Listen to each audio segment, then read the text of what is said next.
Hey y'all, welcome back. It's Dr. T once again. This video is the second of two, maybe three, on demystifying the LGBTQQIA alphabet. The previous video, well, one on gender reveals was very short, but the main video was helping you to understand the difference between sex and gender and how that connects to understanding the transgender population. Well, not the population as much as the term transgender. And so I promised I'd come back with another video to separately talk about sexual orientation because they are related topics, but they don't have to be. Anyway, so this talk as well is meant to really provide a general foundation, but it can address a range of knowledge levels depending on where your knowledge level is. Please do, if you learn anything from this video, like it, share it, subscribe, and check out the other two videos that are here on my channel as well, and hopefully more to come. As I mentioned in the previous video, offensive comments will be recorded. But if you have a question or comment that's coming from a true place of interest for information and learning, I will definitely respond, okay? Because for me, it's all about the learning process. And saying that, I'll add that my goal is not to change your personal value system, just to give you information that helps you, gives you some context, and you can come to your own conclusions at that point. It is what it is. So I do consider myself to be an ally to the LGBTQ community in the sense that I try to act in allyship by providing education, information, and advocacy for the LGBTQIA population. So I identify as cisgender and heterosexual. And, you know, a lot of my knowledge about the population has come from my own research and learning, but also the relationships that I have with folks who are part of the LGBTQIA population. So, though I am cisgender and heterosexual in my identity, I've been a faculty advisor for a student gay straight alliance in higher education for many years, and an equity and inclusion training associate for many years at a local college.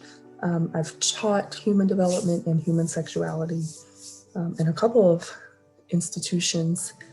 I've completed ally and safe zone trainings on my own. I've also facilitated safe zone trainings, transgender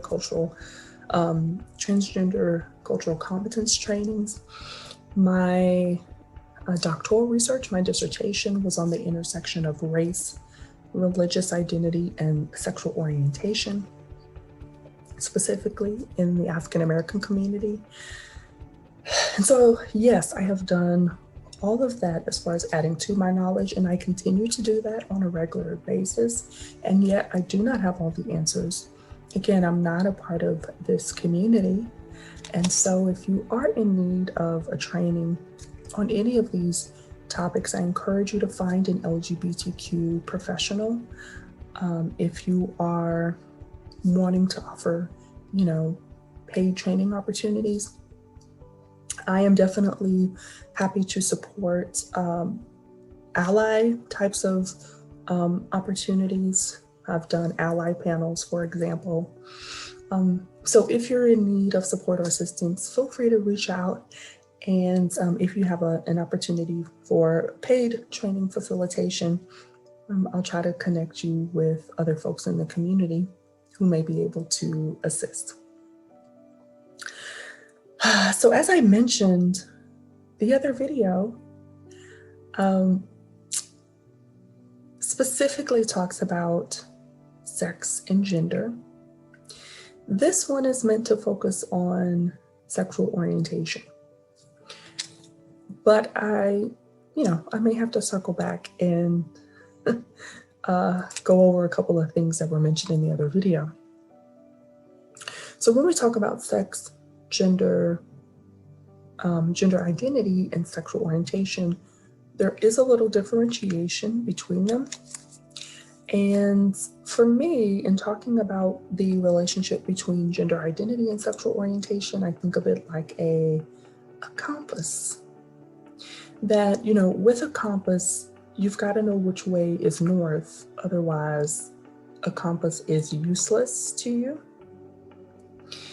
And so in order to really understand sexual orientation, you first have to know what a person's gender identity is, how they identify, because that will help you to understand sexual orientation, as sexual orientation is all about the relationship between people.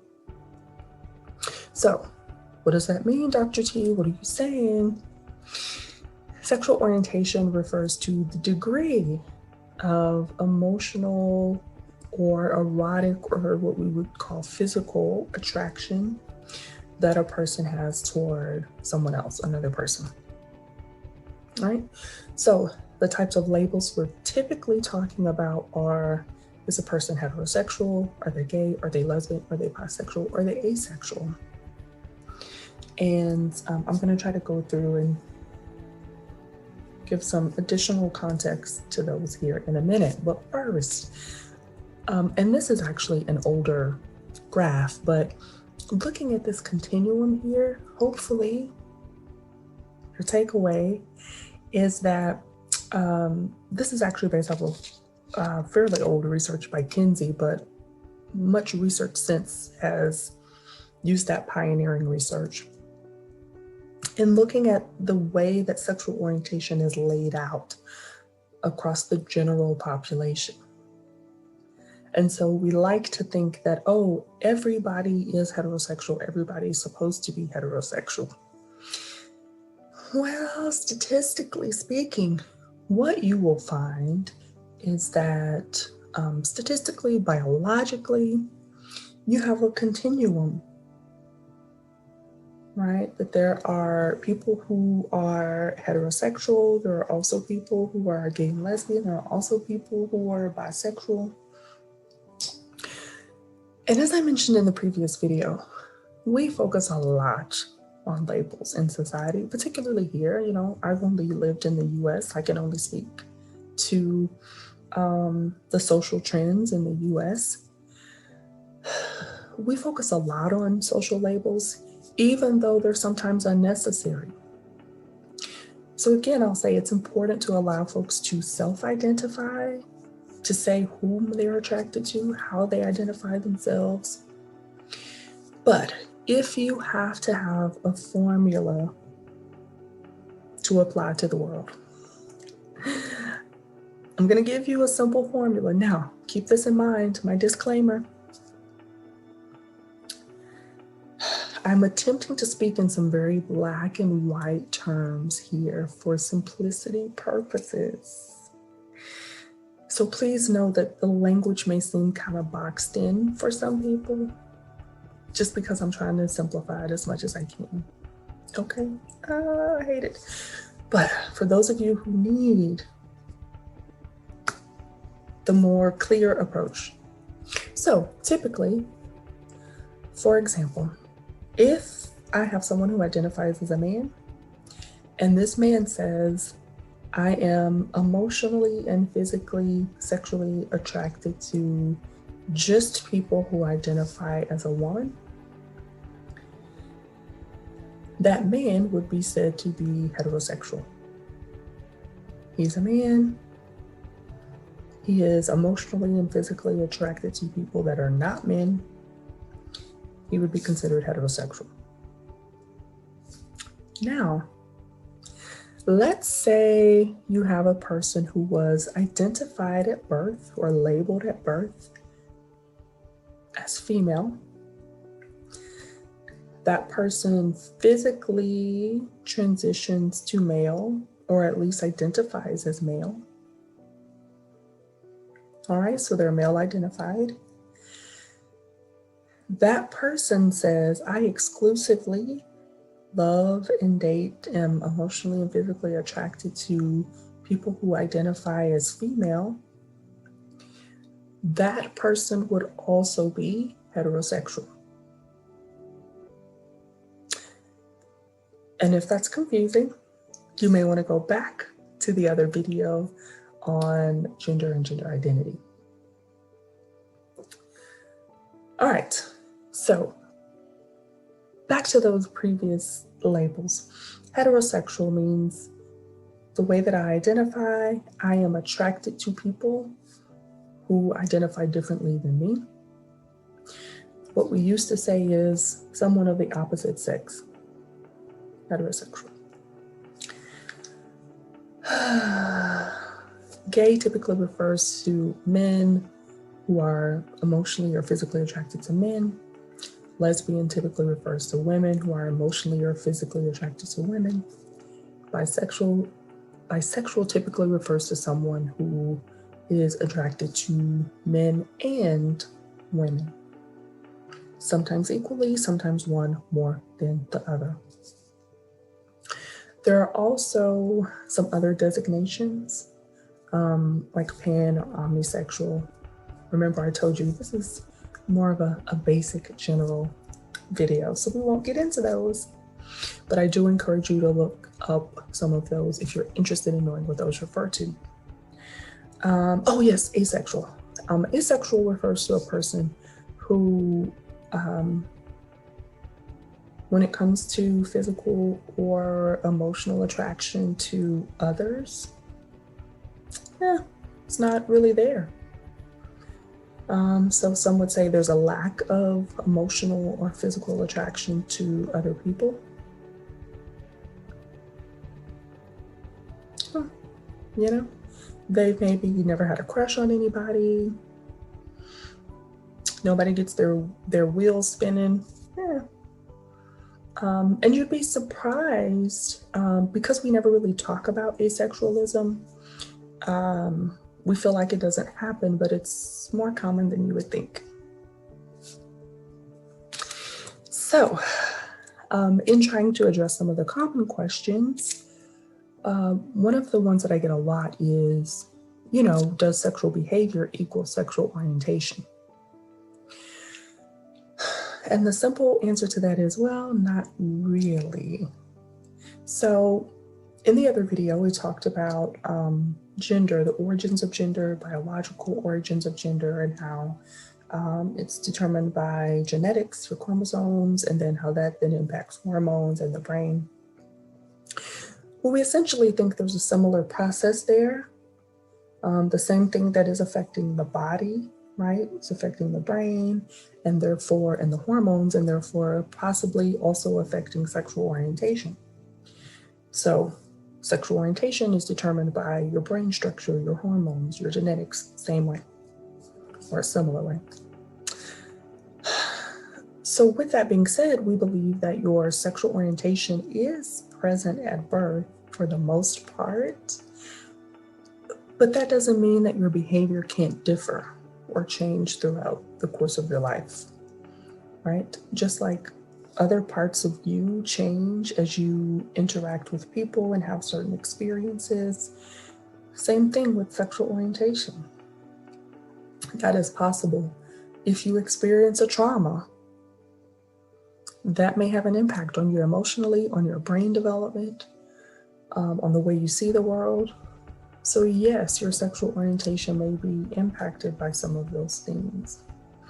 Though for the most part, we think the physical development that you've undergone is probably what mostly determines your orientation. I'll also say with that, particularly during adolescence and early adulthood, just because a person is experimenting sexually doesn't necessarily mean that there's this deterministic type of conclusion that you can draw about their sexual orientation, right? Just because you have a teen boy who kissed another teen boy, does that necessarily mean he's gay? Not necessarily. Doesn't necessarily mean he's bisexual. Not necessarily. Does it mean he's experimenting? Quite possibly. Because that teen boy could kiss that other teen boy and realize, it was like kissing a bunch of clay. Like I felt nothing. I didn't enjoy it. It wasn't interesting. I never want to do it again. Right? So experimentation is a part of healthy sexual development, appropriate experimentation. So with that idea, this is one of the many theories that are out there about identity formation or sexual identity formation, the process that we all go through in coming to terms with our sexual orientation. How do we figure out what that is? How do we know? How do we know what label to put there? So this is just one theory.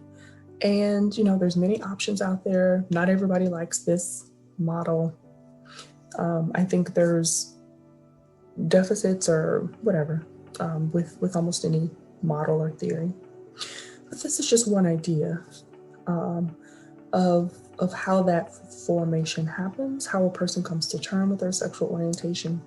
Experimentation should be a part of that to help you figure all of this out. And honestly, this particular process is the way that it is because of our culture, right? The idea that a person is confused and then they have to go through the tolerance part to acceptance. If we had a society that was more open to exploration and giving folks information and affirming types of social settings, this model would look very different, right? So it is what it is. So on that vein is the topic of heterosexism and things like homophobia. Homophobia is essentially a fear of people who are attracted to the same sex. And, I often hear people say, well, I'm not afraid of him. At the core, right, if you are choosing to be offensive towards or choosing to limit the rights of, if we get to the core of that, there's a fear there. A fear that you're not going along with the way that I see the world. Perhaps there's a fear that you're exposing me to something that I'm not comfortable with, that I'm not used to.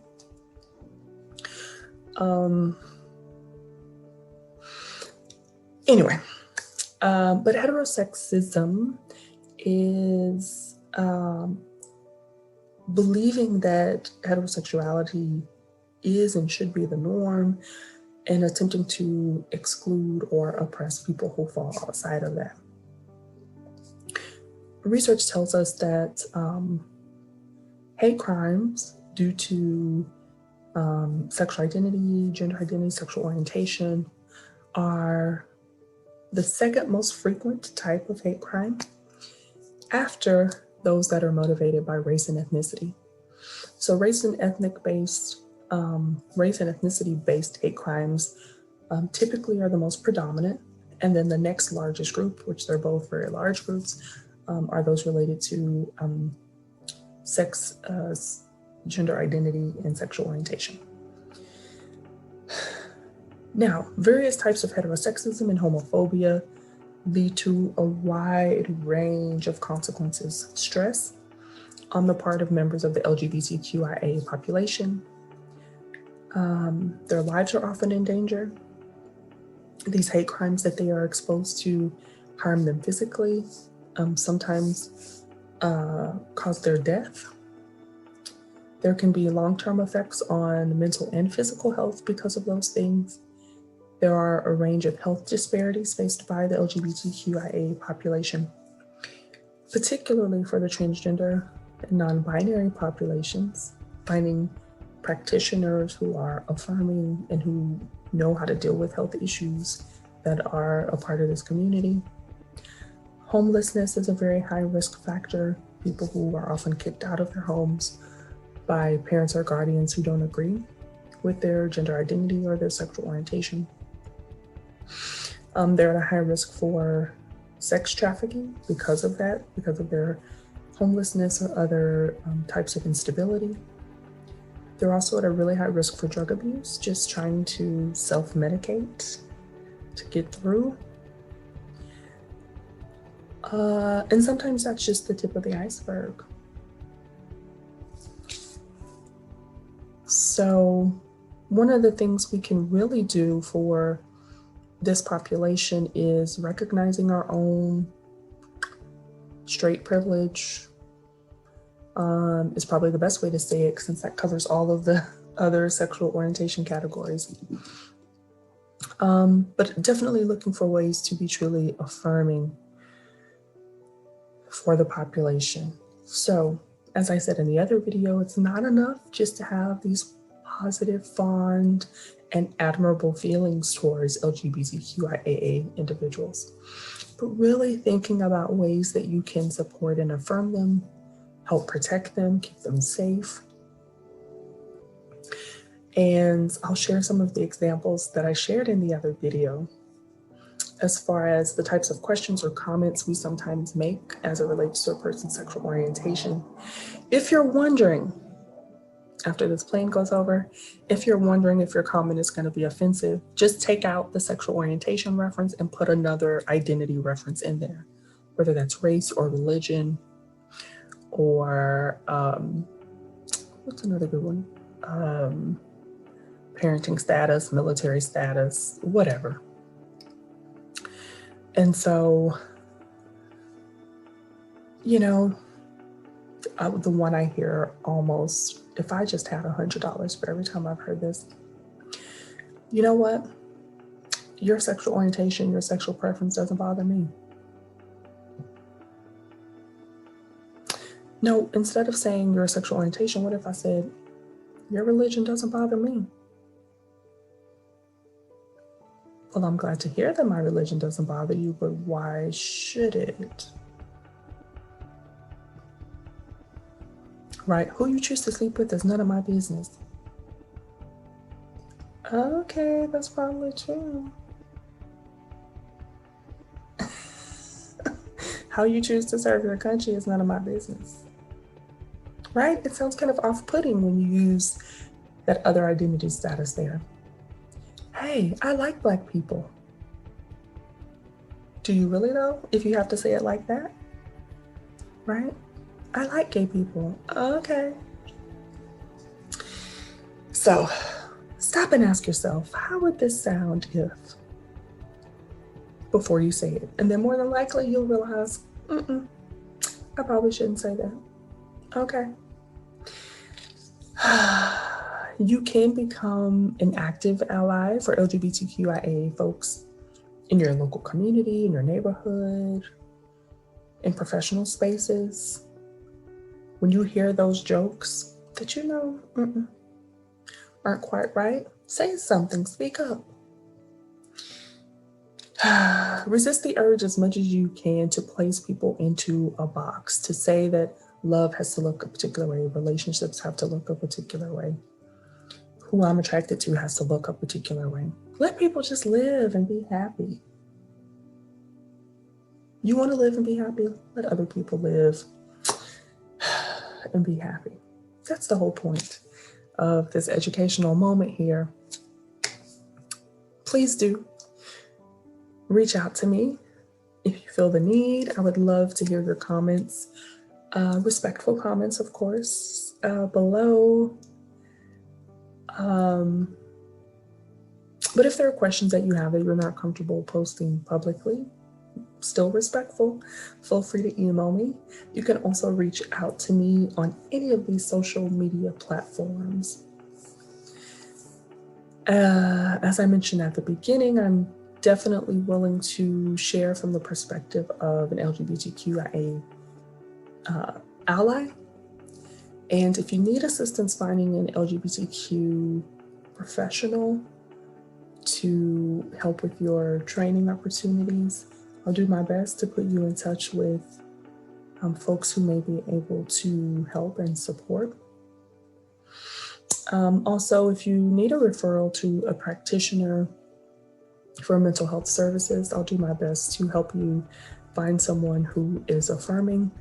I'm definitely much better finding people within my local community, but if you are outside of Texas, I'll do my best to help you, as I know how hard it can be to find affirming services. So I hope you enjoyed this information. Please do comment if you learned something, like it if you found some part of this helpful. Subscribe so that you can be notified when there are other videos available. Share it with people who need this information. Thank you for your time. Until next time, make it a great day.